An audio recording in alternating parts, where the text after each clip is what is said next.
옛날이나 지금이나 이 재물이라고 하는 것은 우리 인간의 삶에서 매우 유익합니다. 그죠? 물질은 참 우리 살아가는데 유익하죠? 유익하죠. 참 유익합니다. 우리를 풍요롭게도 하고 또 저희들의 삶을 또 윤택하게도 합니다. 그래서 이 재물이라고 하는 것은 하나님께서 인류에게 허락한 귀한 선물 중에 하나다라고 말하고 있습니다.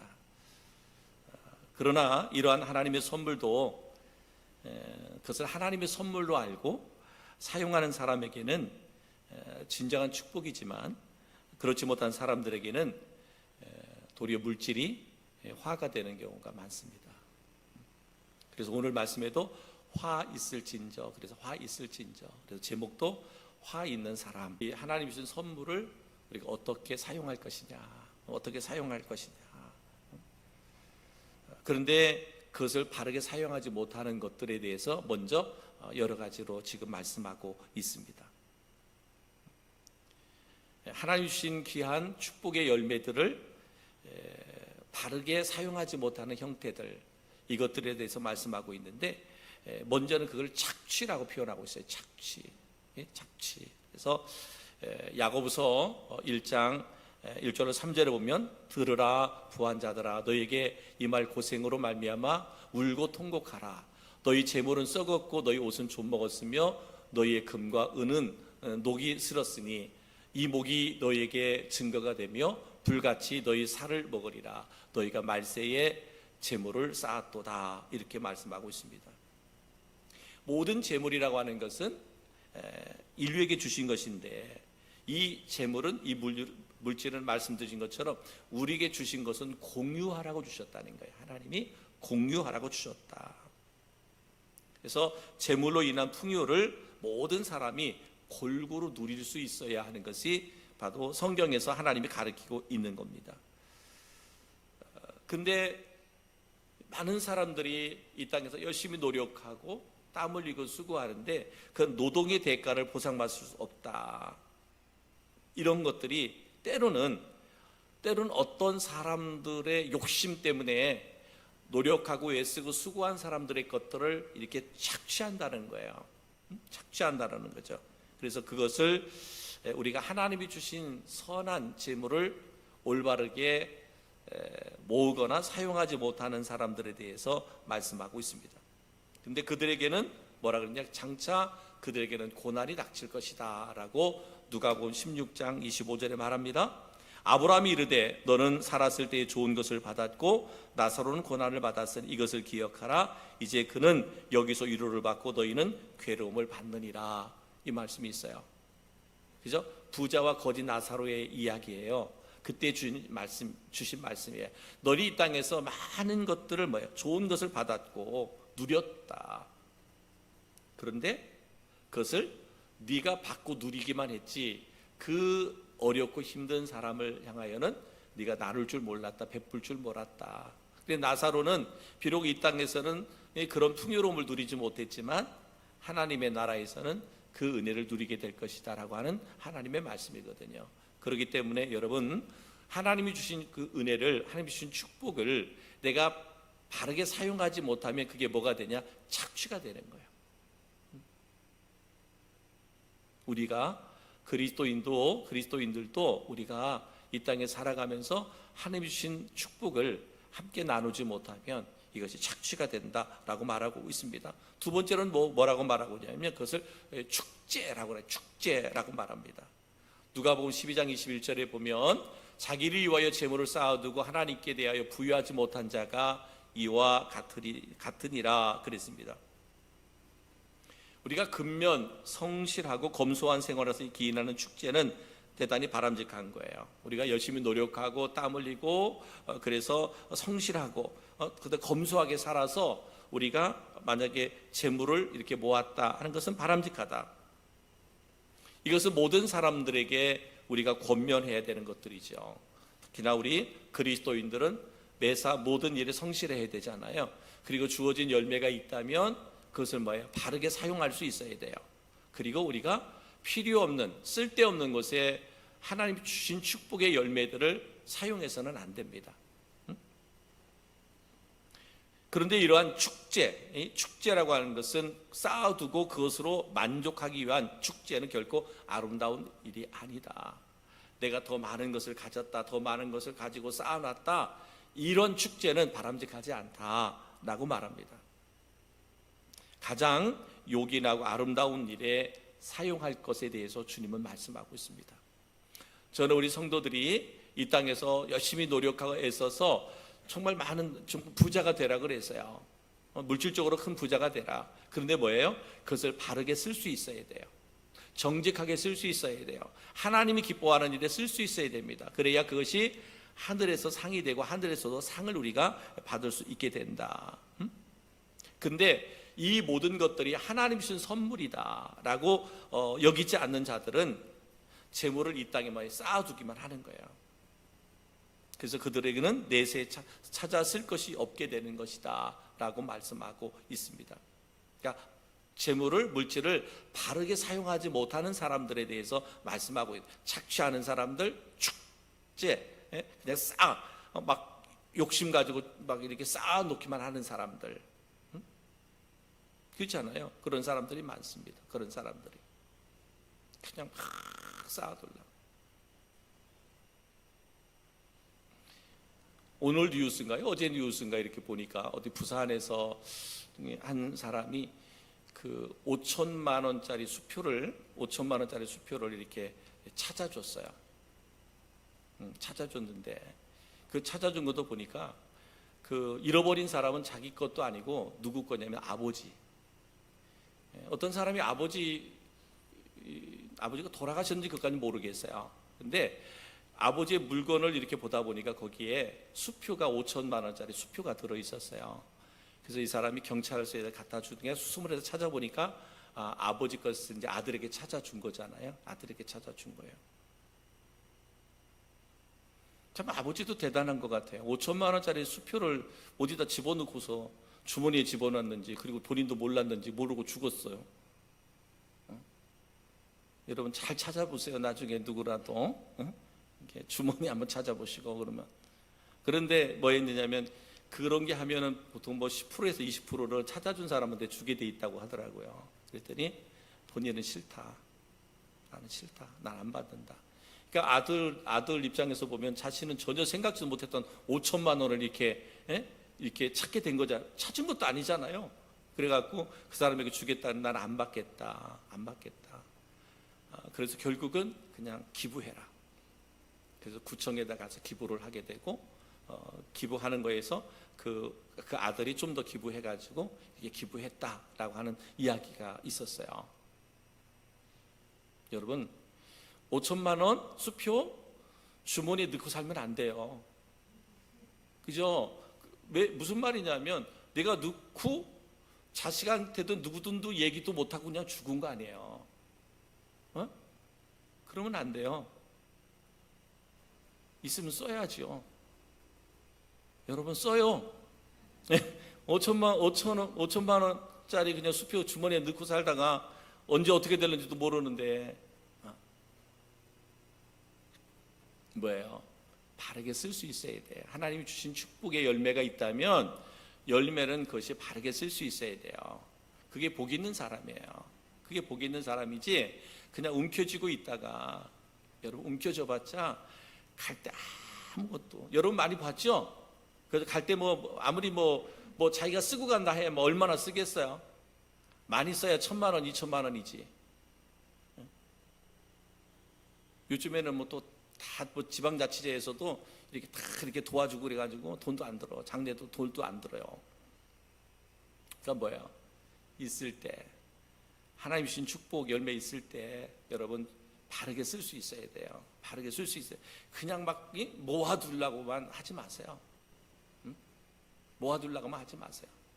있을 때 좋은 일에, 하나님께 영광된 일에, 우리 그리스도인들은 하나님의 영광된 일에 귀하게 여러분 써야 될 곳 많잖아요. 쓸 곳 너무나 많잖아요.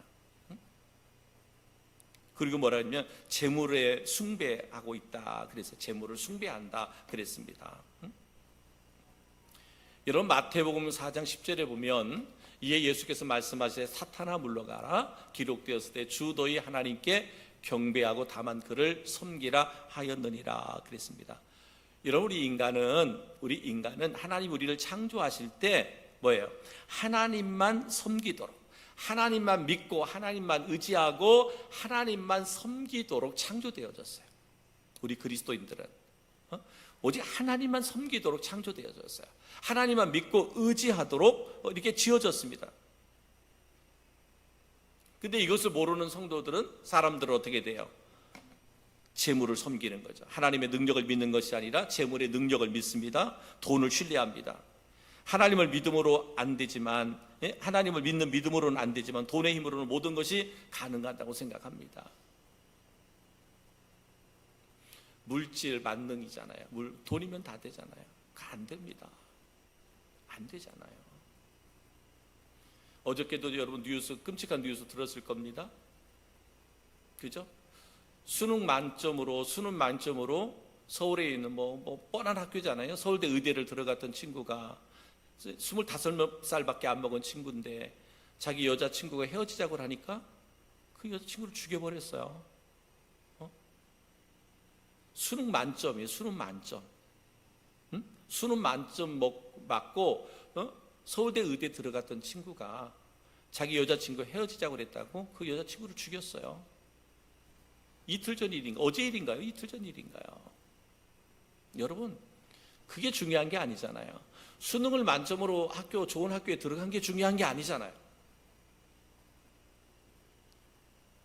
우리가 많은 재물을 가지고 있어서 정말 그것을 신뢰하는 거예요.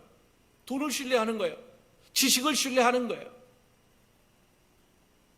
의미가 없잖아요. 의미가 없잖아요. 여러분, 재물이 우상이 돼서는 안 돼요. 사람이 우상이 돼서는 안 돼요. 세상에 어떤 학문이나 지식이나 권력이 우상이 돼서는 안 됩니다. 그죠?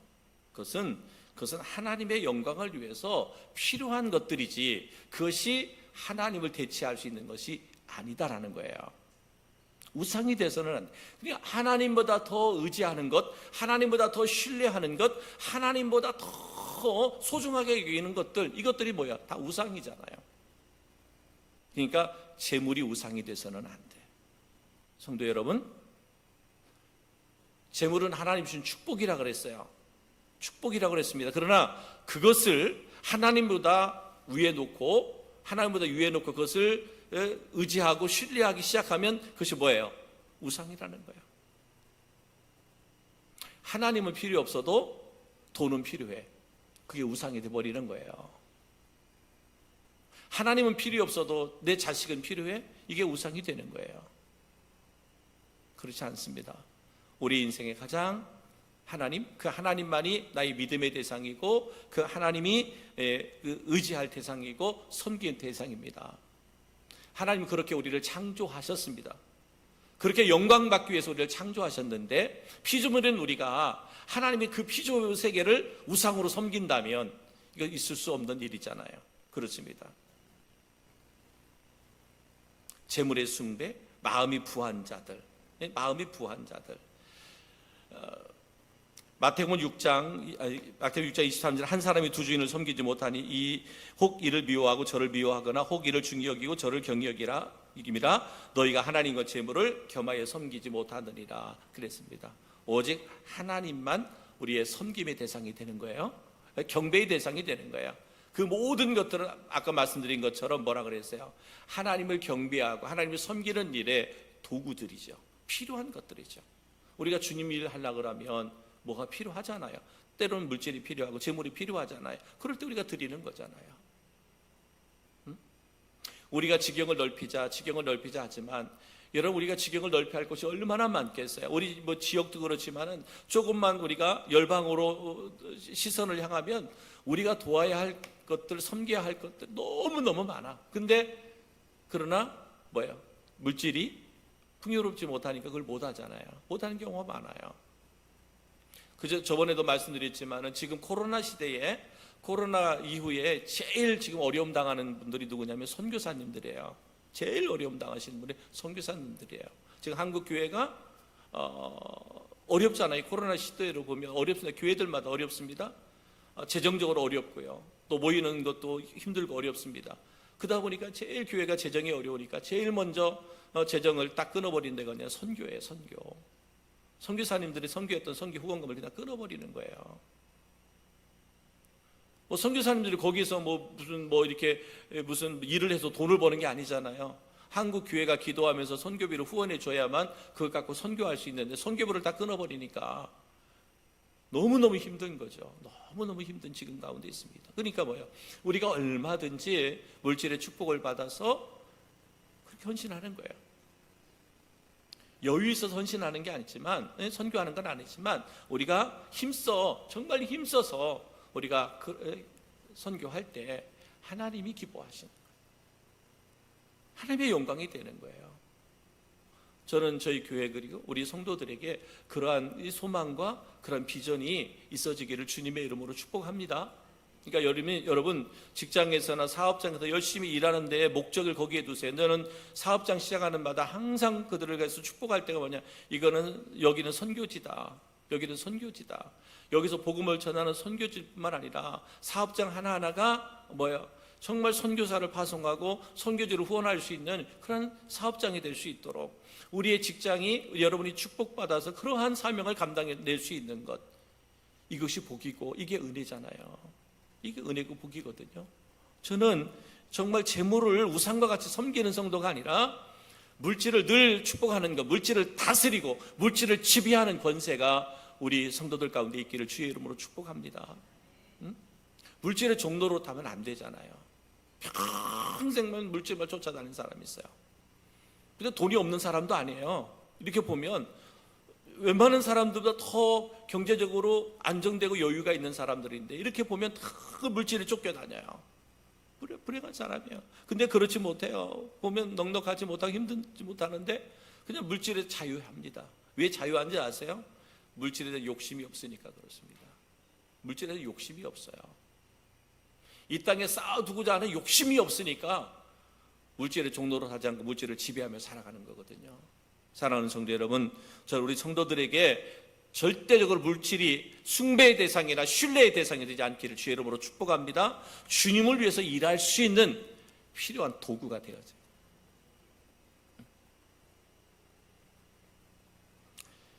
또 마음의 부한 자들을 계시록 3장 17절에 이렇게 말씀했습니다.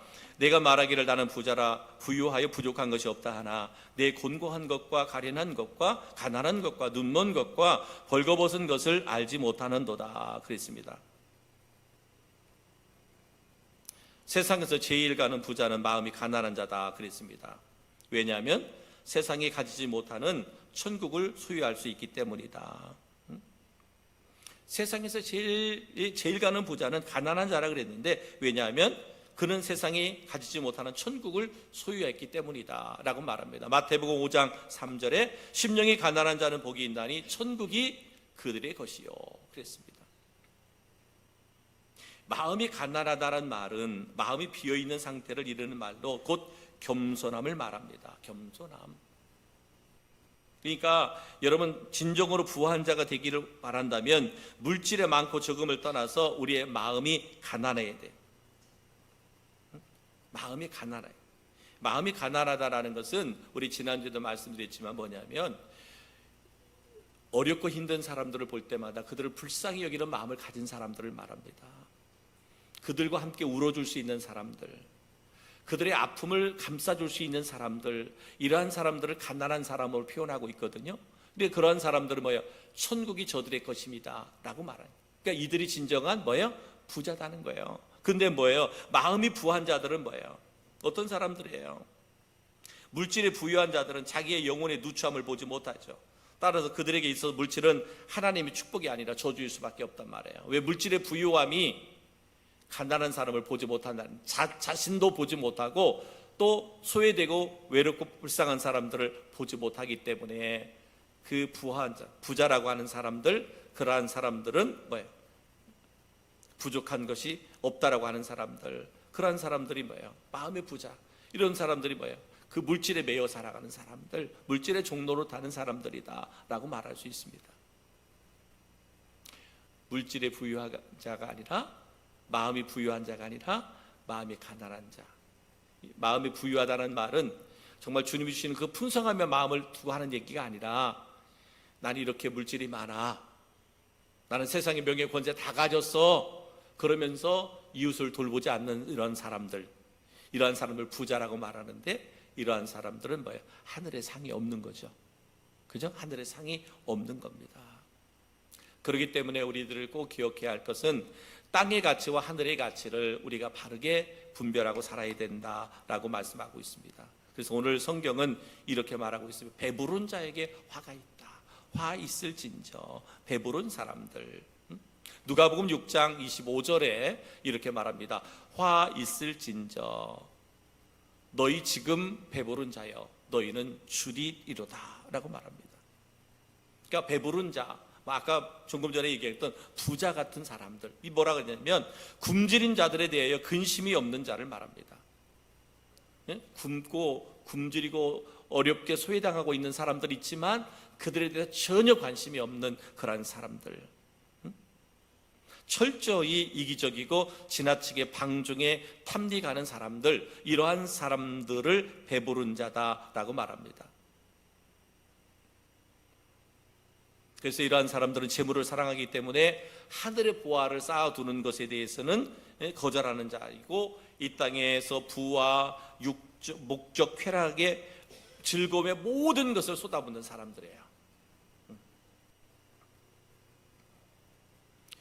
성경은 갈라디아서 6장 8절에 이렇게 말씀했습니다. 자기 육체를 위하여 심는 자는 육체로부터 썩어질 것을 거두고 성령을 위하여 심는 자는 성령으로부터 영생을 거두리라 라고 말씀하고 있습니다. 심는 대로 거두는 게 하나님의 법칙이죠. 심는 대로 거두는 것. 그래서 뭐예요? 배부른 자들은 심은 게 없잖아요. 심은 것이 뭐예요? 자신의 욕심과 육적 쾌락과 향락만을 위해서 심었기 때문에 뭘 하겠다? 그들은 줄게 될 것이다 라고 말씀하고 있습니다. 현세적으로도 그렇고 내세적으로도 그렇게 될 것이다. 누가복음 16장에 보면 부자와 거지 나사로의 비유를 설명했습니다. 그러면서 아까 주신 말씀처럼 이렇게 말씀하잖아요. 누가복음 16장 25절에 너는 살았을 때에 내 좋은 것을 받았고 나사로는 고난을 받았으니 이것을 기억하라. 이제 그는 여기서 위로를 받고 너희는 괴로움을 받느니라 그랬습니다. 이 땅에서는 너가 부자, 너가 배부르는지 모르지만, 땅에서는 배부르는지 모르지만 내가 이제는 거기에서는 너희가 괴로움을 받는다. 근데 나사로는 비록 이 땅에서는 고난과 고통을 겪었지만 거기서는 하나님의 위로를 받게 될 것이다 라고 말씀하고 있습니다. 썩을 육체를 위해서 일생을 소비한 자들 때문에 그들의 삶의 의미는 육적인 썩음과 함께 사라지게 될 것이다 라고 이렇게 오늘 예수님께서 우리에게 말씀하고 있습니다. 배부른 자에게는 화가 있다. 배부른 자, 그들은 줄이게 될 것이다 라고 말씀하고 있습니다.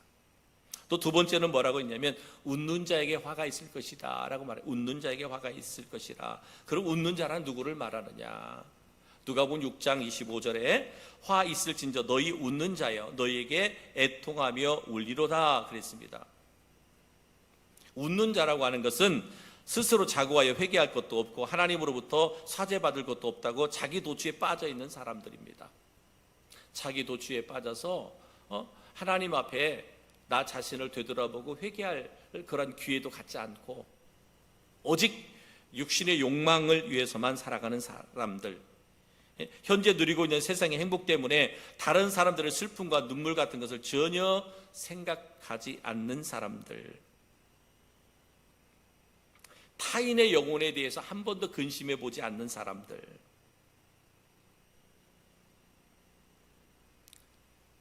정말 내 옆에서 울고 있음에도 불구하고 그들에 대해서 전혀 관심을 두지 않는 사람들, 이러한 사람들이 웃는 자라고 말하고 있고, 웃는 자에게는 뭐라고 표현했냐면 애통하게 될 것이다. 그래서 화 있을 진저 너희 지금 웃는 자여 너희가 애통하며 울리로다 그랬습니다. 그 자신의 생명을 위하여 울어본 적이 없고 이웃의 생명을 위하여 눈물을 흘려본 적이 없는 사람들, 겉으로 볼 때는 그들이 웃는 것 같지만 그러나 결국은 뭐라 그랬어요? 애통하게 될 것이다. 이러한 자들에게 영원히 울어야 할 음부가 있고 또 지옥이 예비되어 있다. 그래서 땅에서 울지 않는 자는 땅 속에서 울 수밖에 없게 될 것이다 라고 하는 것이 주님께서 주시는 말씀이에요. 그러니까 정말 우는 자들과 함께 울어줄 수 있는 자들이 하나님의 위로를 받을 수 있고, 그죠? 하나님을 통해서 우리의 아픔이, 상처들이 싸매지고 감싸지는 은혜를 경험하게 되거든요. 하나님의 나라에서뿐만 아니라 이 땅에서도 마찬가지예요. 그런데 이웃의 아픔을 같이 동참해 주지 못하고 그들의 눈물을 씻어주지도 못하고 오직 자신만을 위해서 살아가는 사람들, 이런 사람들에게는 하나님의 위로가 없죠. 하나님의 위로가 있을 수 없습니다. 여러분, 이것이 오늘 세상의 사람을 향하여 주시는 말씀이 아니라는 거죠. 교회 다니는 성도들을 향하여 주시는 말씀이라는 거예요. 그리스도인 우리들을 향하여 주시는 말씀이라는 거예요. 그러니까 우리가 이 말씀, 우리와 상관없는, 교회 다니는 나와는 상관없는, 예배드리는 나와는 상관없는, 기도하는 나와는 상관없는 것으로 여러분 생각하면 안 됩니다. 세상의 사람들을 두고 한 얘기가 아니라, 예수를 안 믿는 세상의 사람을 두고 한 얘기가 아니라, 오늘 예수 믿는다고 하는 그리스도인들, 그죠? 성도라고 하는 분들, 영원한 하나님의 나라 천국을 소망하며 살아간다고 하는 그들을 향하여 주님이 오늘 외치는 말씀이에요. 세 번째는 뭐라고 말씀하고 있어요? 칭찬받는 자에게 화가 있다라고 말씀하고 있습니다. 누가복음 6장 26절에 모든 사람이 너희를 칭찬하며 화가 있도다. 그들의 조상들이 거짓 선지자들에게 이와 같이 하였느니라. 여러분, 옛날부터 거짓 선지자들은 어땠습니까? 간사한 행위를 인해서 칭찬받았지만 참 선지자는 하나님의 공의를 선포함으로 박해를 받았어요. 구약에 많은 선지자들이 있는데 보면 그 선지자들 가운데 거짓을 하는 선지자들은 그냥 막 칭찬을 받았어요. 인정을 받았어요. 그러니까 살아가는 게 얼마나 윤택한지 몰라요. 그런데 참 선지자들은 하나님 주신 말씀만을 예언했거든요. 하나님 주신 말씀만을 선포했어요. 그러다 보니까 힘 있는 사람들, 많은 것을 가지고 누리는 사람들, 그들은 이 참 선지자들의 예언의 말씀에 대해서 공감하지 못했어요. 그래서 어떻게 됐어요? 더 그런 사람들을, 그 선지자들을 박해했습니다. 진실된 선지자들을 박해했던 것을 볼 수가 있습니다. 복음 때문에 박해를 받는 자들. 그래서 열왕기상 18장 19절에 보면 그때 바알, 아합 왕과 와홍 이세벨의 귀에 거짓 예언을 일삼은 그 많은 거짓 선지자들이 있었어요. 거짓 선지자들. 엘리야와 함께 기도 대결을 했던 그 선지자들이 있잖아요. 다 그들이 거짓 선지자들이거든요. 그러니까 바알을 위해서, 아세라를 위해서 거짓 선지 예언을 해주니까 그들이 좋아하잖아요. 축복의 예언을 해주니까 마음껏 칭찬해주고 마음껏 필요한 것들을 공급해주고, 그러니까 그들은 풍요로웠어요. 그런데 반대로 생각하면 예레미야 등과 같은 하나님의 선지자들은 이 거짓 선자를 책망했습니다. 그리고 바른 예언을 했어요. 그러다 보니까 왕도 그렇고 또 백성들도 그렇고 그렇게 예언하는 예레미야를 도리어 잡아 죽이려고 했습니다. 그러니까 여러분, 저도 설교하면서 여러분에게 말씀드렸잖아요. 여러분, 목사가 강대상에서 하나님의 말씀을 바르게 선포하지 못하면 그것은 목사도 죽는 것이고 성도들도 죽는 것이다. 목사가 강대상에 하나님 주신 말씀을 대언할 때는 정직한 말씀을 선포할 수 있어야 돼요. 거짓이 없는 참된 진리의 말씀만을 선포할 수 있어야 돼요. 여러분, 목사라고 하는 사람들은 눈치가 빠릅니다. 여러분들보다 10배 이상은 눈치가 빠르죠. 눈치 있게 생겼죠. 눈치가 빠릅니다. 여러분, 내가 설교했을 때, 설교할 때 인상을 쓰고 있는 사람들, 다 보이죠? 느껴지죠? 그러면 설교하는데 부담이 되는 거예요. 어떤 설교가 선포돼도, 말씀이 선포돼도 아멘으로 받고, 그리고 말씀을 받은 대로 살아가려고 몸부림치는 성도들을 볼 때 목사는 어떻게 하겠어요? 하나님이 주신 말씀을 가감없이 담대하게 선포할 수 있는 거거든요. 근데 그렇지 않아.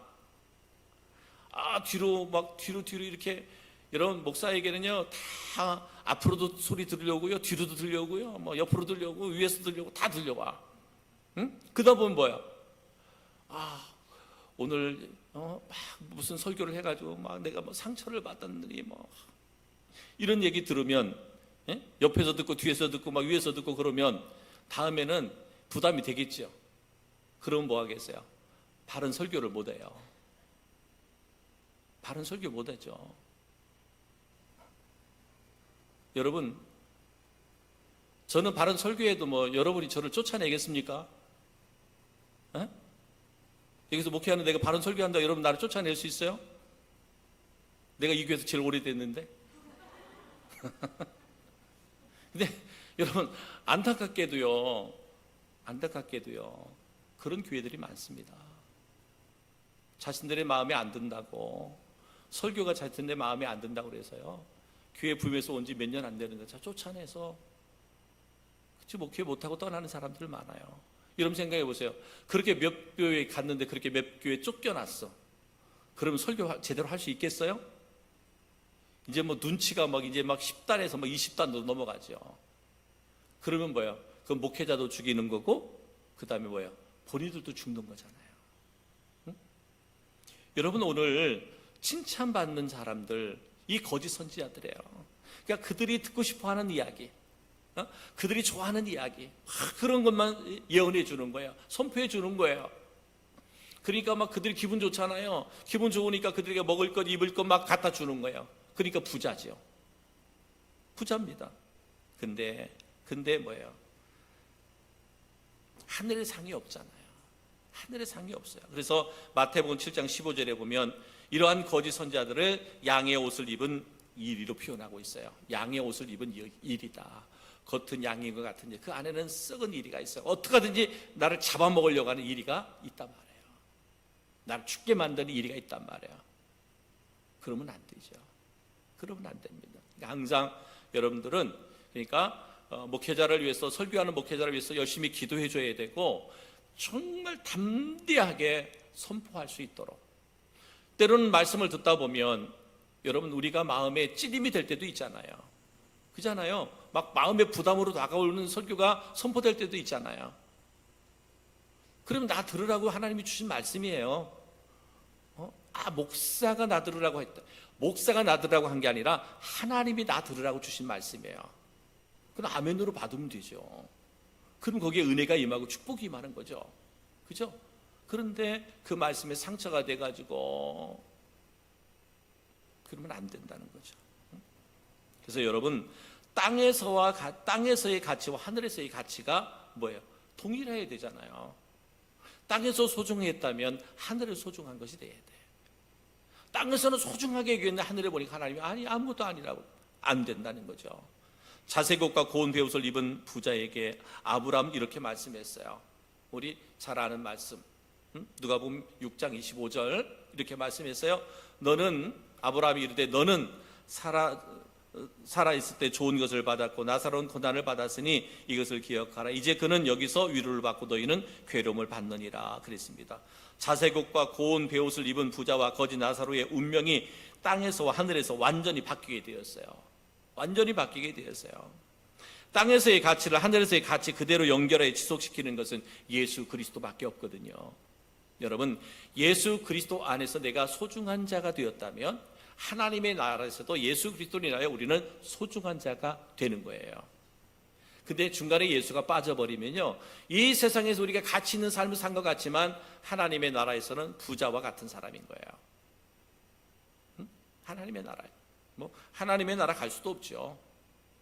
그렇죠? 하나님의 나라 갈 수도 없는 거죠. 여러분, 땅의 가치와 하늘의 가치가 동일하려면 그 중간에는 예수 그리스도가 필요한 거죠. 그러니까 여러분이 이 땅에 그리스도를 살아가면서 여러분이 가장 가치 있게 소중하게 여겨지는 것들이 하나님의 나라에서 동일하게 가치 있게 소중하게 여겨지는 것이어야 된다 이 말이에요. 그것을 누가? 예수 그리스도. 그러니까 우리 성도들이 이 땅에 살아갈 때 언제나 뭐예요? 예수 그리스도의 중심의 삶을 살아가야 되는 거예요. 우리가 예수님을 닮아가는데 예수님을 닮아간다는 것은 뭐야? 바로 예수 그리스도 중심으로 살아간다는 얘기입니다. 여러분, 우리가 예수 그리스도의 중심으로 살아가면 그분의 말씀을 쫓게 돼 있잖아요. 그죠? 그분의 말씀을 따르게 돼 있어요. 그분의 말씀을 따르다 보면 뭐예요? 우리가 지난주에 말씀드린 것처럼 복 있는 사람이 되는 거고요. 예수님 중심으로 살아가지 않으면 오늘 말씀처럼 화 있는 자가 되는 거예요. 화 있는 사람이 되는 거다라고 말씀하고 있습니다. 사랑하는 성도 여러분, 저는 우리 성도 한 사람 한 사람 정말 이 시대에 그리스도인으로 복 있는 사람이 되기를 주의 이름으로 축복합니다. 이 땅에 가장 가치로운 것이 하나님의 나라에서도 가치가 되어지는 삶이 되기를 바랍니다. 그러려면 우리의 삶의 중심이 누구다? 예수 그리스도. 예수 그리스도가 우리의 삶의 중심이 되어야 돼요. 그래서 그분의 말씀을 따라 그분의 가르침을 따라 살아가는 것이 뭐예요? 예수를 닮는 성도예요. 저는 우리 성도 한 사람 한 사람에게 이런 은혜와 축복이 있기를 주님의 이름으로 축원합니다.